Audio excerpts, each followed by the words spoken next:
খুনি জিয়ার ভুয়া কবর মহান জাতীয় সংসদ এলাকা থেকে অপসারণ করতে হবে। দণ্ড দিয়েছিল এই খুনি জিয়ার রহমান। সৈনিকের প্রাণ বের হওয়ার পূর্বে তাকে টেনে হিস্ট্রে নামিয়ে তার হাতের ও পায়ের সমস্ত রগ কেটে দেওয়া হতো, যাতে ওই হতভাগ্য সৈনিক উঠে পালাবার চেষ্টা করতে না পারে।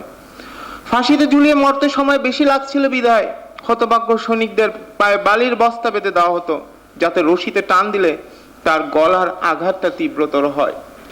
আমি এও শুনেছি যে বালির বস্তার যে ভার সেটি সহ্য করতে না পেরে এই ফাঁসির দণ্ডপ্রাপ্ত যারা আসামি ছিলেন তাদের মস্তক বিচ্ছিন্ন হয়ে যেত। কি নিদারুণ কষ্ট দিয়ে এই মুক্তিযোদ্ধা যারা বাংলাদেশের স্বাধীনতার জন্য বিমান বাহিনীতে যুক্ত হয়েছিলেন, বাংলার আকাশ রাখিব মুক্ত এই স্লোগানে মুখরিত হয়ে তাদের অন্তরে মুক্তিযুদ্ধের আদর্শে বিশ্বাস করে বঙ্গবন্ধুর চেতনায় উজ্জীবিত হয়ে প্রতিটি দিন যারা ডিউটি করত, বাংলাদেশের আকাশকে মুক্ত রাখার জন্য যাদের প্রাণ সবসময় ছটফট করত, তাদেরকে এই করুণ মৃত্যুদণ্ড দিয়েছিল এই খুনি জিয়ার রহমান। আমি এখন সেই সময়ের ঘটনা আসলে যদি বলতে যাই, আমরা যারা সন্তান আছি প্রতিটি মুহূর্ত আমরা অনুভব করি যে কি নিদারুণ কষ্টগুলো আমাদের পরিবারগুলোর অন্তরকে প্রতি মুহূর্তে ক্ষতবিক্ষত করে।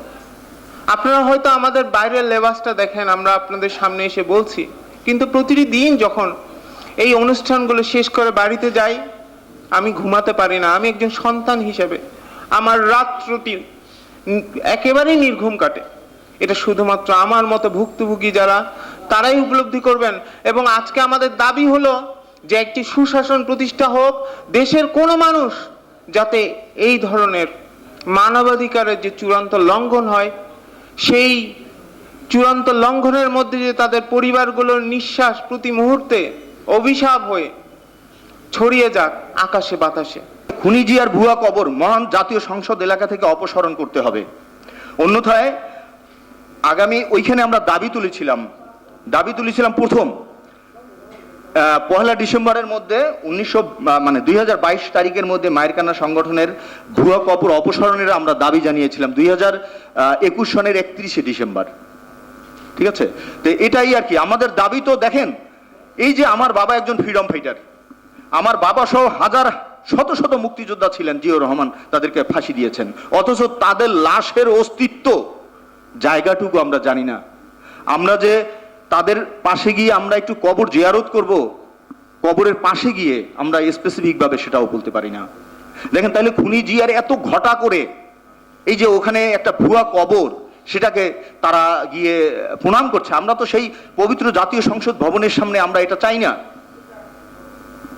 আমরা চাই না। তাহলে দেখেন, এটা হতে পারে না। আমরা চাই এই ভুয়া কবর ওই জাতীয় সংসদ থেকে, প্রাঙ্গণ থেকে, সেখান থেকে উপড়ে ফেলানো।